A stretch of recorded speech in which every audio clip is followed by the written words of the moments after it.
আজকের ফিলিস্তিনের সর্বশেষ খবর যদি আপনারা জানেন, আজকের ফিলিস্তিনের সর্বশেষ খবর যদি আপনারা শুনেন, তাহলে কোনো মুসলমানের পক্ষে রাত্রিতে শান্তিতে ঘুমানো, কোনো মুসলমানের পক্ষে আমোদ ফুর্তি করা সম্ভব নয়।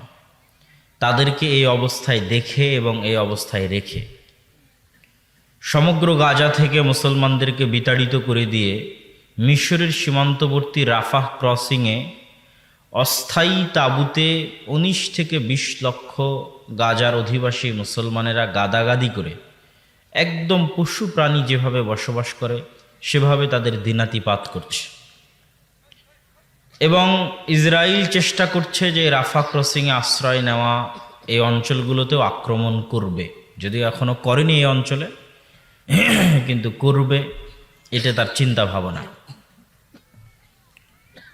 তো আজকের এই দৃশ্য আমি কোরআনের যে আয়াত পাঠ করেছি সেই দৃশ্যের সাথে মিলে যায়। কোরআনের আয়াতে আল্লাহ সুবহানাহু ওয়া তাআলা বলছেন, যেটা আমি শুরুতেই তেলাওয়াত করেছি, ওয়াইয নাজ্জায়নাকুম মিন আলি ফিরআউন ইয়াসুমুনাকুম সুআল আযাব ইযাববিহুনা আবনাআকুম ওয়া ইস্তাহইউনা নিসাআকুম। হে বানু ইসরাইলেরা, স্মরণ করো সেই দিনের কথা যেই দিন আমি তোমাদেরকে বাঁচিয়ে দিয়েছিলাম ফেরাউনের কবল থেকে। কোন ফেরাউনের কবল থেকে? ইয়াসুমুনাকুম সুআল আযাব, যেই ফেরাউন তোমাদেরকে ভয়ঙ্কর শাস্তি প্রদান করত। ইযাববিহুনা আবনাআকুম, কিভাবে শাস্তি দিত? তোমাদের পুরুষ সন্তানদেরকে তোমাদের চোখের সামনে জবাই করত, চোখের সামনে ছুরি দিয়ে তোমাদের পুরুষ সন্তানদের জবাই করা হতো। ওয়াস্তাহইউনা নিসাআকুম, আর যদি কন্যা সন্তান হয় তাহলে বাঁচিয়ে রাখা হতো। এই ছিল ফেরাউনের অত্যাচারের ছোট্ট নমুনা যা আল্লাহ কোরআনে উল্লেখ করেছেন। এরকম হাজারো লাখো বানু ইসরায়েলের সন্তানকে জীবিত ফেরাউন হত্যা করেছে, পুরুষ সন্তানকে তাদের বাপ মায়ের চোখের সামনে। তো সেই দিন ফেরাউন হত্যা করেছিল তাদের বাপ মায়ের চোখের সামনে। আর আজকের যুগের যারা ফেরাউন, তারা হত্যা করতেছে সারা পৃথিবীর কোটি কোটি মানুষের চোখের সামনে, একজন দুইজন মানুষের চোখের সামনে নয়। বিবিসি, CNN, আল জাজিরার লাইভের সামনে, ফেসবুক, ইউটিউব, ইনস্টাগ্রামের বিভিন্ন ভিডিওর সামনে পৃথিবীর কোটি কোটি মানুষ দেখতেছে যে ওখানে হত্যা হচ্ছে, ওখানে নিরীহ মানুষকে বম মেরে হত্যা করা হচ্ছে। পৃথিবীর সকল দেশের সকল রাজা, বাদশাহ, প্রেসিডেন্ট, প্রাইম মিনিস্টার, প্রধানমন্ত্রী, রাষ্ট্রপতি সবাই দেখছে যে ওখানে হত্যা হচ্ছে। তো ফেরাউন হত্যা করতো তাদের পরিবারের সামনে, বাপ মায়ের সামনে, আর আজকের যুগের ফেরাউন হত্যা করতেছে সারা পৃথিবীর সকল মানুষের চোখের সামনে।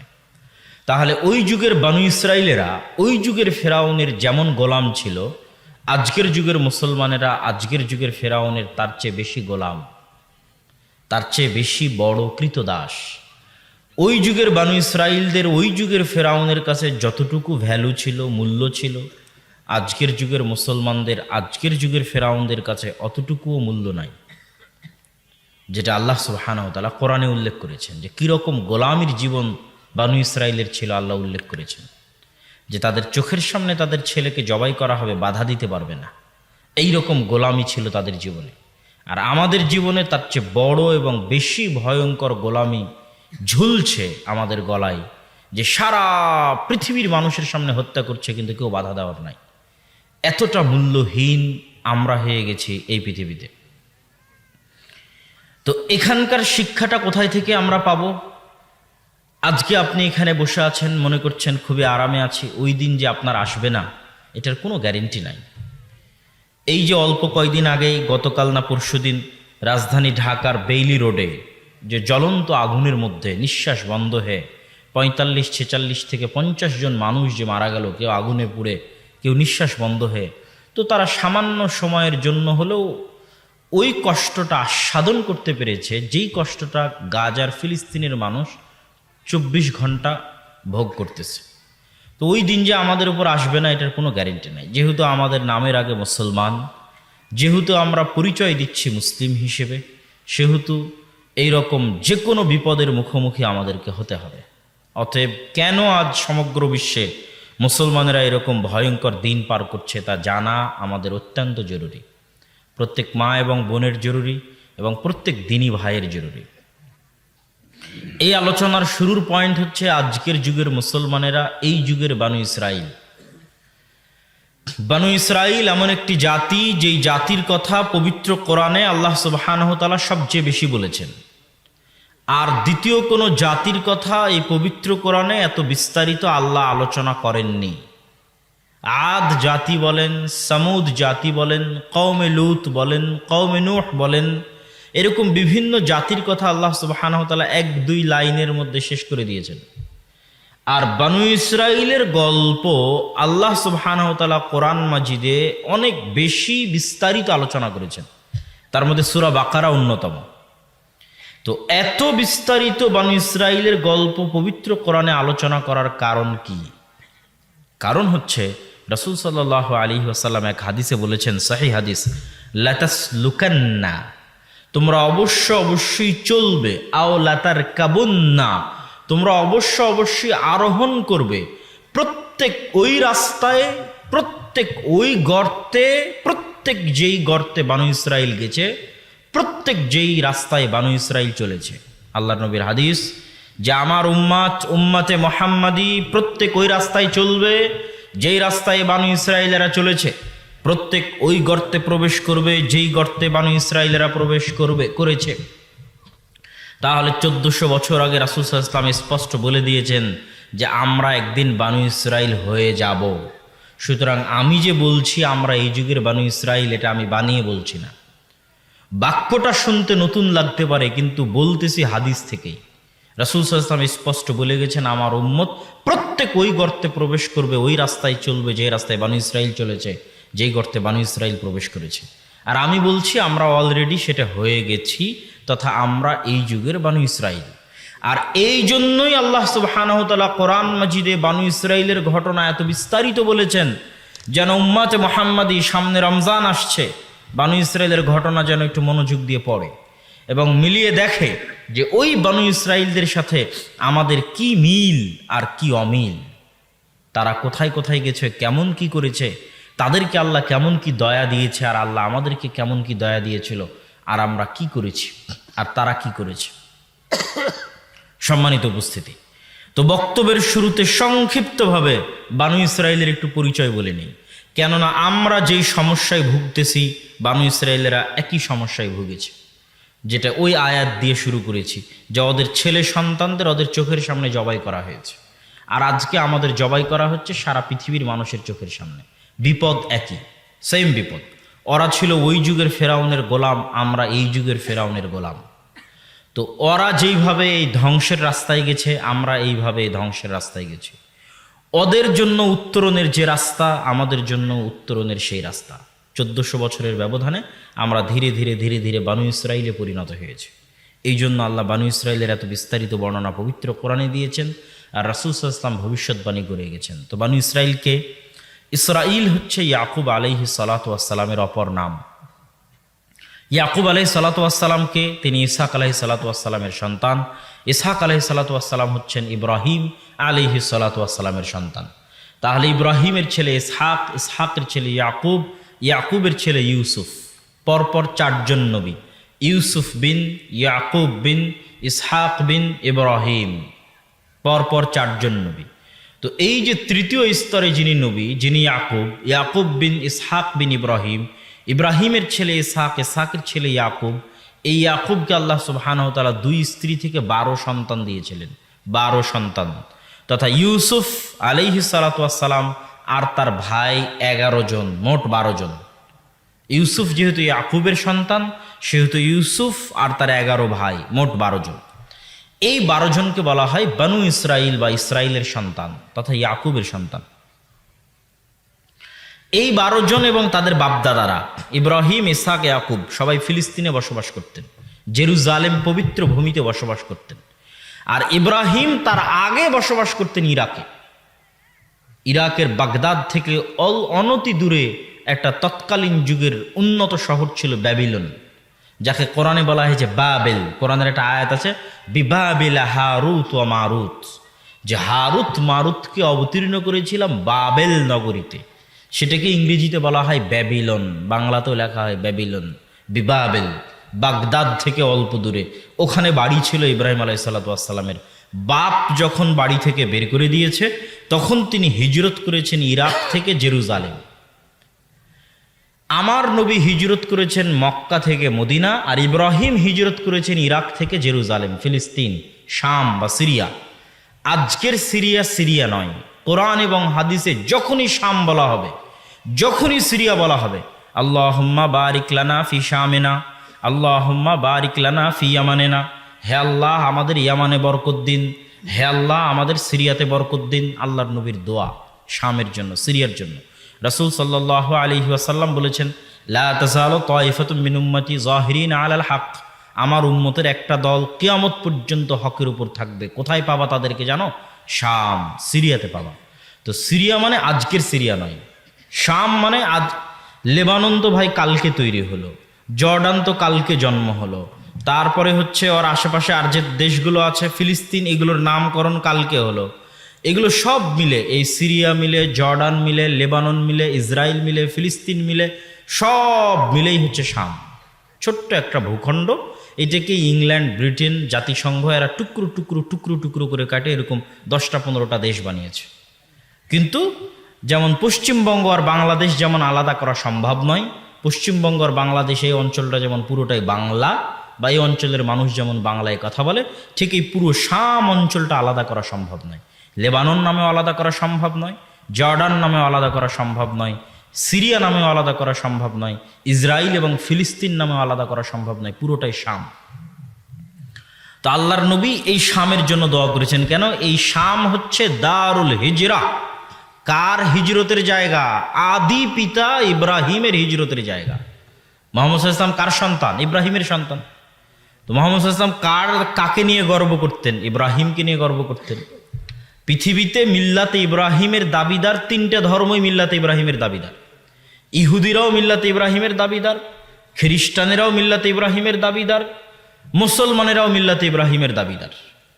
যে এরা 3জনই দাবি করে যে আমরা ইব্রাহিমের অনুসারী। আপনি যান ইউরোপ এবং আমেরিকায়, কত মানুষের নাম পাবেন আব্রাহাম, আব্রাহাম লিঙ্কন। মূলত আব্রাহাম মানে ইব্রাহিম, এবং আব্রাহাম বলে ওই ইব্রাহিমকেই বোঝানো হচ্ছে যিনি নবী। মানে এটা সেকেন্ড কোনো ইব্রাহিম না। আব্রাহাম মিন্স ইব্রাহিম, ওই নবী যাকে আমি আপনি নবী বলছি। শত শত মানুষের নাম পাবেন ডেভিড। ডেভিড মানে দাউদ, যেই দাউদ নবীকে আমি বুঝাচ্ছি, ও ডেভিড মানে সেকেন্ড কোনো পার্সনকে বুঝাচ্ছে না, দ্বিতীয় কোনো মানুষকে বুঝাচ্ছে না, নবী দাউদ আলাইহিস সালাতু ওয়াস সালামকে বুঝাচ্ছে। কত মানুষের নাম পাবেন Joseph, Joseph Stalin, saint Joseph school and college. Joseph মানে ইউসুফ। আমি ইউসুফ বলে যেই নবীকে বুঝাচ্ছি, ও জোসেফ বলে ওই নবীকেই বুঝাচ্ছে, কোনো পার্থক্য নাই। ধারা বিবরণীতে, তাওরাত বাইবেলে ধারা বিবরণীতে ঘটনায় কিছু পার্থক্য থাকতে পারে, কোরআনের সাথে কিছু অমিল থাকতে পারে, কিন্তু মূল ঘটনা একই। নবী ইউসুফ আর তাদের দৃষ্টিতে জোসেফ ঘটনা একই। আমি ইসহাক বলে যা বুঝাচ্ছি, ও আইজ্যাক বলে তাই বুঝাচ্ছে, আইজ্যাক নিউটন, পুরোটাই ওটাই ইসহাক। সে আইজ্যাক বলে আর সেকেন্ড দ্বিতীয় কোনো ব্যক্তিকে বুঝাচ্ছে না, নবী ইসহাককে বুঝাচ্ছে। আমি ইয়াকুব বলে যাকে বুঝাচ্ছি, সে জ্যাকব বলে তাকেই বুঝাচ্ছে। জাস্ট উচ্চারণ এবং প্রোনাউন্সিয়েশনের পার্থক্য, কিন্তু এই তিনটে ধর্মই মিল্লাতে ইব্রাহিমের দাবিদার, ইব্রাহিমের অনুসারী হওয়ার দাবিদার। ইন্টারেস্টিং জিনিস হচ্ছে, তারা কেন আমাদেরকে মানতে চায় না? আমাদেরকে মানতে চায় না এই কারণে, তারা মনে করে ইব্রাহিমের সন্তান ইসহাক একমাত্র আল্লাহর দয়া প্রাপ্ত, আর ইব্রাহিমের সেকেন্ড সন্তান ইসমাইল আল্লাহর দয়া প্রাপ্ত নয়। কিন্তু তাদের প্রত্যেকটা বইয়ে ইসমাইলের নাম আছে, এবং ইসমাইল যে আরবে রেখে এসেছিল ইব্রাহিম আলাইহিস সালাতু ওয়াস সালাম ইসমাইলকে, এবং তিনি যে আবুল আরব, আরবের পিতা, এটা বাইবেল, তাওরাত সহ সব জায়গাতে স্বীকার করা আছে। কিন্তু ওই ইসমাইলেরই সন্তান মুহাম্মদ সাল্লাল্লাহু আলাইহি ওয়াসাল্লাম, তার ঘরে নবী আসবে, এইটা ইসহাক আলাইহিস সালাতু ওয়াস সালামের পরবর্তী যারা বংশধরের দাবিদার, এইটা তারা মানতে বা বিশ্বাস করতে রাজি নয়। সমস্যা হচ্ছে এটা। না হলে এরকম অসংখ্য বিধান আছে, কমন অসংখ্য বিধান দেখাতে পারবো। ইহুদিরা 3 ওয়াক্ত সালাত আদায় করে, ওদের 1 ওয়াক্ত সালাতের নাম হচ্ছে মারিব, যেটা আমরা সন্ধ্যায় পড়ি, ওরাও ওটা সন্ধ্যায় পড়ে। ওদের হিব্রু ভাষাতেই নাম আছে মারিব। আর আমরা সেটার নাম উচ্চারণ করছি মাগরিব বিল গাইন, আর ওখানে গাইনটা নাই। ওরা 3 ওয়াক্ত সালাত একদম টাইম টু টাইম তাদের সিনাগগে গিয়ে আদায় করে, আমরা আদায় করি 5 ওয়াক্ত সালাত। ওরা হচ্ছে ইয়ম কিপ্পুর। ইয়ম কিপ্পুর হচ্ছে আশুরা। আমরা যে আশুরার সিয়াম পালন করি, ওই আশুরার দিনটা ওদের কাছে নাম হচ্ছে ইয়ম কিপ্পুর, যেটা নাজাতে মুসা আলাইহিস সালাতু ওয়াস সালামকে আল্লাহ নাজাত দিয়েছিলেন ফেরাউনকে ডুবিয়ে। ওই দিনে ওরা সিয়াম পালন করে। এরকম কত অসংখ্য আমাদের যেরকম হালাল বিধান আছে যে এই খাবার হালাল, এই খাবার হারাম, ওদের তেমন হালাল ফুডের নাম হচ্ছে কৌশার ফুড। ইহুদিদের হালাল খাবারের নাম হচ্ছে কৌশার ফুড, মানে হালাল খাবার, যেটা ওদের দিন এবং ধর্ম অনুযায়ী হালাল। এরকম অসংখ্য বিধানাবলিতে 3টা ধর্মের মধ্যে মিল আছে, এবং এই মিল থাকাটা অস্বাভাবিক কিছু নয়। কেননা মূল উৎপত্তি স্থল হচ্ছে আল্লাহ সুবহানাহু ওয়া তাআলার নিকট থেকেই, মানুষ পরবর্তীতে বিকৃত করে দিয়েছে। বলছিলাম হচ্ছে বানু ইসরাইল হচ্ছে ইয়াকুব আলাইহিস সালাতু ওয়াস সালামের 12 সন্তান। আর কি বলছিলাম, ইব্রাহিম ইরাক থেকে শামে হিজরত করেছে। তো শামে চিরদিন বরকত থাকবে, কেন? এটা ইব্রাহিমের হিজরতের জায়গা। জেরুজালেমে চিরদিন বরকত থাকবে, কেন? এটা ইব্রাহিমের আশ্রয়স্থল। আল্লাহ সুবহানাহু ওয়া তাআলা কোরআন মাজিদে বলেছেন, সুবহানাল্লাযী আসরা বিআবদিহি লাইলাম মিনাল মাসজিদিল হারাম ইলাল মাসজিদিল আকসা আল্লাযী বারাকনা হাওলা। পবিত্রতা বর্ণনা করছি ওই সত্তার, যে আল্লাহ সুবহানাহু ওয়া তাআলা তার বান্দা মুহাম্মদকে মক্কা থেকে জেরুজালেমের মসজিদে আকসায় সফর করিয়েছেন। কোন মসজিদে আকসায়? আল্লাযী বারাকনা হাওলা, যেই মসজিদে আকসার চতুর্দিক আমি আল্লাহ বরকত দিয়ে ঘিরে দিয়েছি। বলেন আল্লাহু আকবার। এই কোরআনের 4 থেকে 5 জায়গায় স্বয়ং আল্লাহ পবিত্র কোরআনের মধ্যে জেরুজালেমকে বরকতময় বলেছেন। আল আরজুল মুকাদ্দাসা আল্লাতী কাতাবাল্লাহু লাকুম, পবিত্র ভূমি যা আল্লাহ তোমাদের জন্য লিখে রেখেছে। সুতরাং এটা অবহেলা করার কিছু না। তো এই জেরুজালেমে বসবাস করতেন ইব্রাহিম, ইসহাক, ইয়াকুব। কিন্তু ওই যে ইউসুফ আলাইহিস সালাতু ওয়াস সালাম ছোটবেলায় কুয়ায় নিক্ষিপ্ত হয়ে ভাইদের ষড়যন্ত্রে মিশরের বাজারে বিক্রি হয়ে গেলেন। আজকে যেমন গাজা দিয়ে আমরা মিশরে ঢুকতেছি, ওই রাস্তা দিয়েই ওই যুগে মিশরে যাতায়াত করা হতো। ফিলিস্তিনের সাথে মিশরের যোগাযোগ ভৌগোলিকভাবে 5000 বছর আগে থেকে প্রমাণিত। ইউসুফ আলাইহিস সালাম ফিলিস্তিনের কুয়ায় পড়ে, জেরুজালেমের কুয়ায় পড়ে মিশরের বাজারে বিক্রি হয়ে গেছে। তারপরে যখন তিনি জেল খেটে মানুষের বাড়িতে চাকর হিসেবে কাজ করে মিথ্যা অপবাদ মাথায় নিয়ে জেলে গিয়ে 7 বছর জেল খেটে যখন তিনি মন্ত্রী হলেন, তখন তিনি বাপ আর 11 ভাইকে মিশরে ডেকে পাঠালেন। এই প্রথম বানু ইসরাইল জেরুজালেম থেকে মিশর যাচ্ছে। ইয়াকুব আলাইহিস সালাম পিতা, তার 11 সন্তান এবং 11 সন্তানের স্ত্রী নাতিপুত্র মিলে 70 জনের পরিবার নিয়ে জেরুজালেম থেকে মিশরে প্রবেশ করলেন। মিশরে প্রবেশ করার পর ইউসুফের 11 ভাই এইভাবে মাথা নত করে ইউসুফের সামনে সিজদা করলেন। যখন ইউসুফের সামনে সিজদা করলেন, তখন ইউসুফ আলাইহিস সালাম বাপকে বললেন, হাদা তাবিলুর উয়ায়া, হে আমার বাবা, এটাই ওই স্বপ্নের ব্যাখ্যা যে স্বপ্ন আমি ছোটবেলায় আপনাকে বলেছিলাম।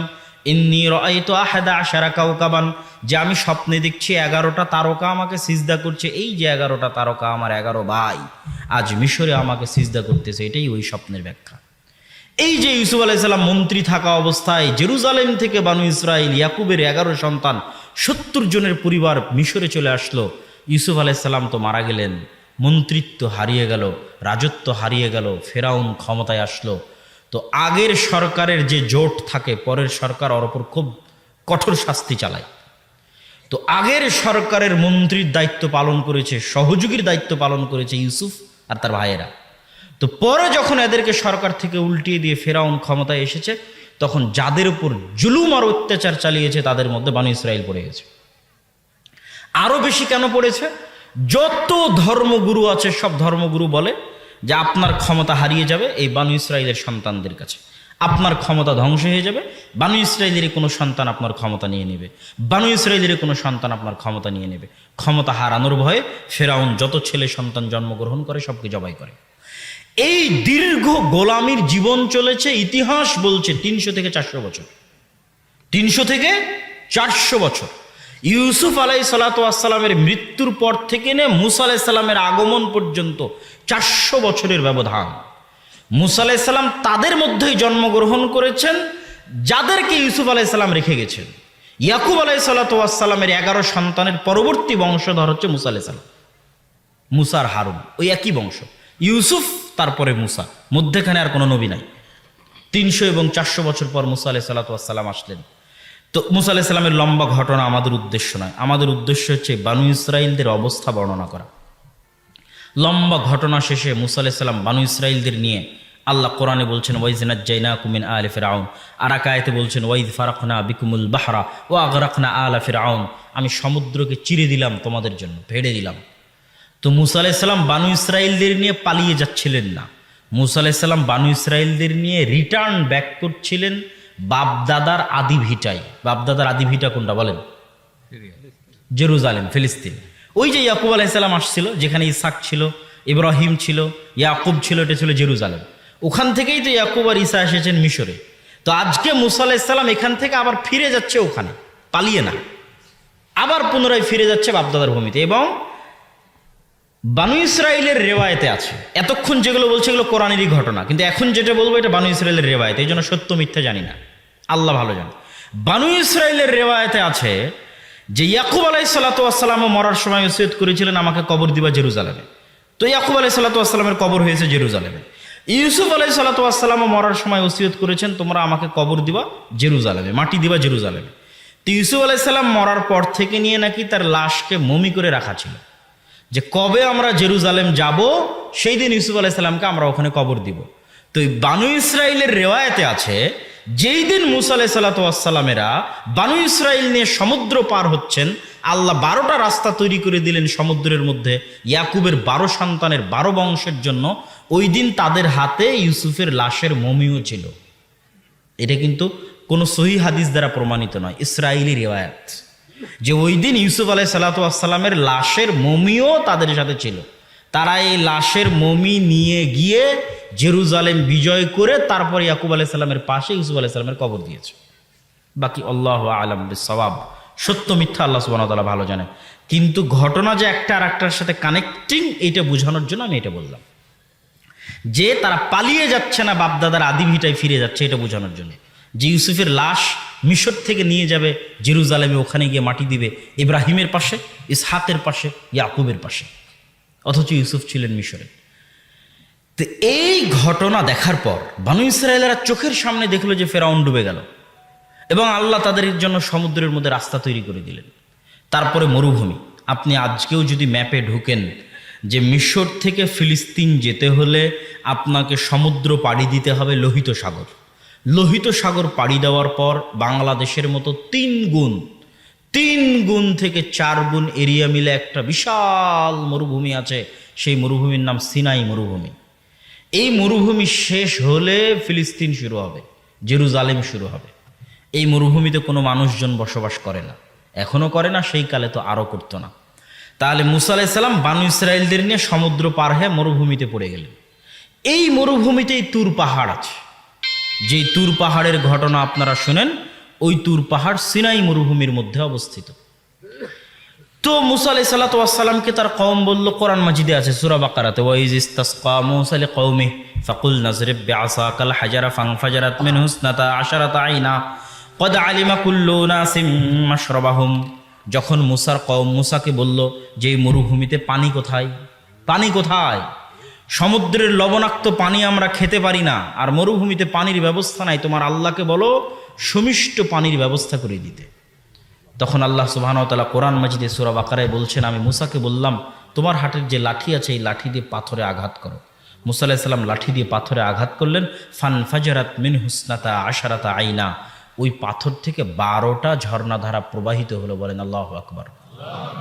12টা কেন? ওই যে ইয়াকুব আলাইহিস সালামের 12 সন্তান, সমুদ্র যখন পার হয়েছে তখনও 12টা রাস্তা তৈরি হয়েছিল, পাথরে যখন বাড়ি দিল তখনও 12টা ঝর্ণা, ইয়াকুব আলাইহিস সালামের 12 সন্তানের সম্মানে, বানু ইসরাইলের সম্মানে। তারপরে খাবারের ব্যবস্থা নেই, মরুভূমিতে খাবার কোথায় থেকে আসবে? আল্লাহ কোরআনে বলছে আমি জান্নাত থেকে খাবার পাঠিয়ে দিলাম, সেই খাবারের নাম মান্নার সালওয়া। মুফাসসিরিন ইকরাম লিখেছে মান্না সালওয়া খাবার কি আপনারা জানেন? মান্না সালওয়া খাবার হচ্ছে পৃথিবীর সবচেয়ে দামি মাশরুম, যা একমাত্র মরুভূমি অঞ্চলে উৎপাদিত হয়, যার বর্তমান বাজার মূল্য বাংলাদেশি টাকায় 1 কেজির দাম 5 লক্ষ টাকা। ওই মাশরুম আল্লাহ জান্নাত থেকে পাঠিয়ে দিতেন। আর আরেকটা মান্নার সালোয়ার, আরেকটা হচ্ছে এক প্রকার পাখি, কোয়েল পাখি। কোয়েল পাখি জাতীয় এক প্রকার পাখি সকালবেলা আসমান থেকে এসে গাছে বসে যেত। সেই পাখি তারা ধরে আল্লাহর নামে জবাই করে মাশরুম দিয়ে পাখির গোস্ত ভক্ষণ করত।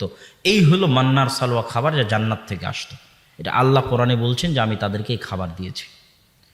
তাহলে পরপর 3টে বড় নেয়ামত আল্লাহ বানু ইসরাইলকে দিলেন। এক, ফেরাউনের কবল থেকে বাঁচালেন। 300 বছরের অত্যাচারের পর ফেরাউনকে ডুবিয়ে দিলেন। মরুভূমিতে পাথরের মধ্যে ঝর্ণা প্রবাহিত করে দিলেন। মরুভূমিতে জান্নাত থেকে খাবার পাঠিয়ে দিলেন। এত বড় বড় নেয়ামত পাওয়ার পর এবার ওয়াইদ ওয়া'আদনা মূসা 40 লাইলা, সব কোরআন থেকে বলতেছি যে বানু ইসরাইলের এত লম্বা ঘটনা আর কোনো ঘটনা আল্লাহ কোরআনে বলেনি যত ঘটনা বানু ইসরাইলের বলেছে। যে আমি মূসাকে 40 দিনের জন্য তুর পাহাড়ে ডেকে পাঠালাম, আমার ইবাদত করো তুর পাহাড়ে এসে। মূসা আলাইহিস সালাতু ওয়াস সালাম তুর পাহাড়ে গিয়ে 40 দিন ইবাদত করলেন। এই 40 দিনের শেষ 10 দিন যুলহজ মাসের প্রথম 10 দিন। কি বুঝলেন? এই 40 দিনের শেষ 10 দিন যুলহজ মাসের প্রথম 10 দিন। যেই যুলহজ মাসের প্রথম 10 দিনে আমরা আরাফার সিয়াম পালন করি, কুরবানি করি, হজ করি, ওই যুলহজ মাসের প্রথম 10 দিন মূসার এই 40 দিন তুর পাহাড়ে ইবাদতের শেষ 10 দিন। পৃথিবীর শ্রেষ্ঠ 10 রাত রমাজানের শেষ 10 রাত, আর পৃথিবীর শ্রেষ্ঠ 10 দিন যুলহজ মাসের প্রথম 10 দিন, যা মূসা আলাইহিস সালামের 40 দিনের ইবাদতের শেষ 10 দিন। এই 40 দিন ইবাদত করে মূসা আলাইহিস সালাম এসে দেখেন ইত্তাখাযতুমুল ইজল।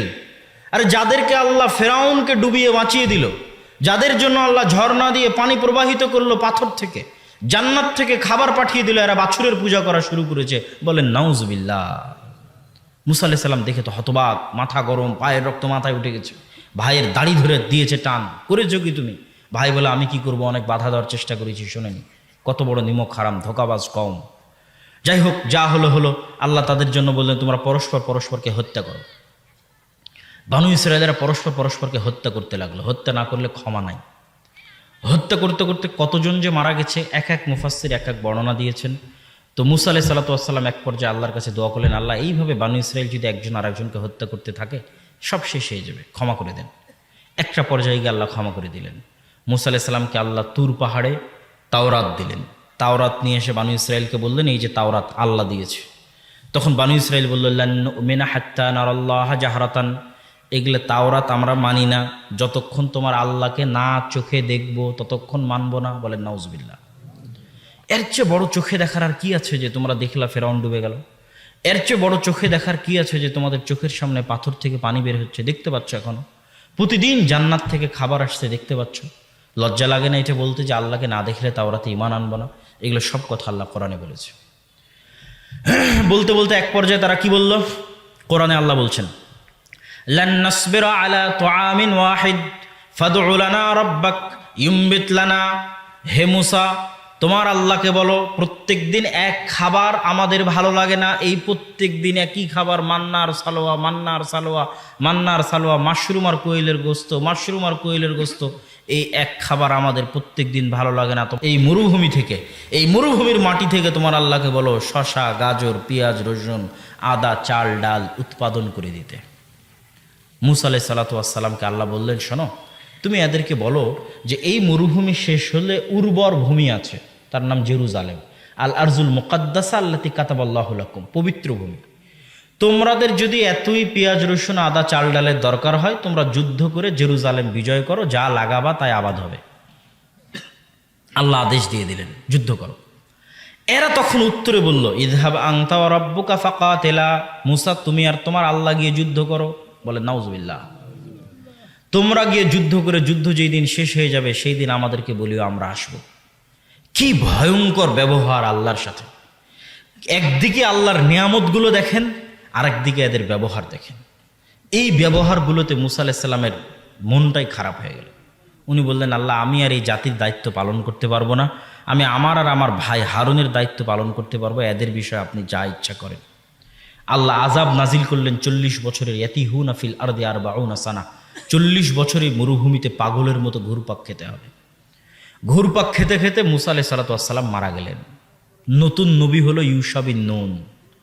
ইউশা বিন নুন নতুন নবী হওয়ার পর 40 বছরের আযাব শেষ হওয়ার পর ইউশা বিন নুন বানু ইসরায়েলকে বলছে, আমরা যা ভুল করেছি, এবার চলো আল্লাহর আদেশ মেনে আমরা জেরুজালেম যুদ্ধ করে বিজয় করি। বানু ইসরায়েল বলল, ঠিক আছে, অনেক ভুল হয়েছে, আমরা যুদ্ধ করে জেরুজালেম বিজয় করি। বানু ইসরায়েল যুদ্ধ করতে গেল। যুদ্ধ করতে করতে করতে করতে এখন জয় হবে হবে। যখন জয় হবে হবে তখন শুক্রবার বিকেল। কখন বলেন তো? শুক্রবার বিকেল। ওই যে হাদিসে আছে শুক্রবারের দিন একটার সময় দোয়া কবুল হয়। তো অধিকাংশ মুহাদ্দিস বলেছে বিকেলে দোয়া কবুল হয়। কেন বলেছে বিকেলে, শুক্রবার বিকেলের কথা? সেটাই এখন আসতেছে এই ঘটনা। তো শুক্রবারের সূর্য ডুবে গেলে শনিবার শুরু হবে, ইয়াউমুস সাbt, শনিবার।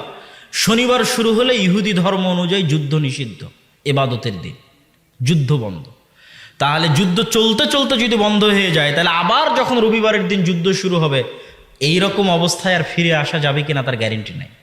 তখন ইউশা বিন নুন আল্লাহর কাছে দোয়া করলেন, আল্লাহুম্মা হবিস হাদিহিশ শামসা আলাইনা, হে আল্লাহ, হে সূর্য, আনতা মা'মুরাতুন ওয়া আনা মা'মুরুন, হে সূর্য তুমি আল্লাহর আদেশে আদিষ্ট, আর আমি ইউশা বিন নুনও আল্লাহর আদেশে আদিষ্ট। হে আল্লাহ, আজকের জন্য এই সূর্যকে আপনি থামিয়ে দিন।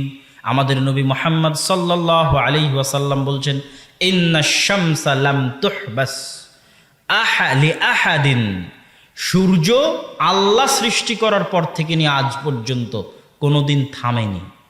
শুধুমাত্র একজনের জন্য আল্লাহ সূর্য থামিয়ে দিয়েছিলেন, সেটা হচ্ছে ইউশা বিন নুনের দোয়ার জন্য। বলেন আল্লাহু আকবার। ইউশা বিন নুন দোয়া করলো, আল্লাহ সূর্য থামিয়ে দিলেন। মুফাসসিরিনে কিরাম লিখেছে সূর্য 3 দিন পর্যন্ত থেমেছিল, কেউ লিখেছে 5 ঘন্টা, কেউ লিখেছে 6 ঘন্টা। যতক্ষণ হোক সূর্য থেমেছিল, আটকে ছিল, যতক্ষণ না তারা যুদ্ধ করে জেরুজালেম বিজয় করে। সূর্য যখন ওদের জেরুজালেম বিজয় করা শেষ, তখন সূর্য আবার চলা শুরু করলো। বুখারী থেকে সহি বিশুদ্ধ সূত্রে এবং কোরআনের মাধ্যমে সকলভাবে বিশুদ্ধ সূত্রে প্রমাণিত যে সূর্য ইউশা বিন নুনের দোয়ার কারণে শুক্রবার বিকেলে থেমে গেছিল, পৃথিবীর ইতিহাসে মাত্র একবার। তো এই বানু ইসরাইলকে এত বড় দয়া, আবার আল্লাহ এত বড় দয়া করলেন, ওদের জেরুজালেম বিজয়ের জন্য সূর্য থামিয়ে দিলেন। এবার আল্লাহ ওদেরকে ছোট্ট একটা আদেশ করলেন, ছোট্ট আদেশ, এত বড় দয়ার পর ছোট্ট একটা আদেশ। দেখো, তোমরা অনেক গুনাহ খাতা করেছো, তোমরা জেরুজালেম এত কিছু করার পর বিজয়ের সুযোগ দিচ্ছি, তোমরা জেরুজালেমে যখন ঢুকবা মাথা নত করে ঢুকবা, আর মুখে বলবা হিত্তাতুন, জিকির করবা। হিব্রু ভাষা হিত্তাতুন, যার বাংলা বা আরবি হচ্ছে আস্তাগফিরুল্লাহ। তো এই জেরুজালেমে ঢুকবা মাথা নত করে, আর মুখে বলবা আস্তাগফিরুল্লাহ। আল্লাহ নিজে কোরআনে বলছে যে বানু ইসরাইল আমার এই আদেশ মানেনি, বরং জেরুজালেমে ঢোকার সময় পিছন আগে দিয়েছে আর মুখে বলেছে হিনতাতুন, গমের দানা, গমের দানা, গমের দানা। বলেন নাউজুবিল্লাহ। তাহলে বলেন কি অবস্থা, কি ধোঁকাবাজি, কি শঠতা, কি মুনাফিকি। এদের আরেকটা মুনাফিকি বলে এই আলোচনা, এদের আলোচনা শেষ করে দিব। বানু ইসরাইলের আলোচনা। দাউদ আলাইহিস সালাতু ওয়াস সালামের যুগ। দাউদ আলাইহিস সালাতু ওয়াস সালামের কণ্ঠ ছিল খুব সুললিত, সুন্দর। দাউদ আলাইহিস সালাতু ওয়াস সালাম শনিবারের দিন কোরআন পড়তেন, জাবুর পড়তেন। সব মাছ তার তেলাওয়াত শোনার জন্য নদীর ধারে এসে জমা হয়ে যেত।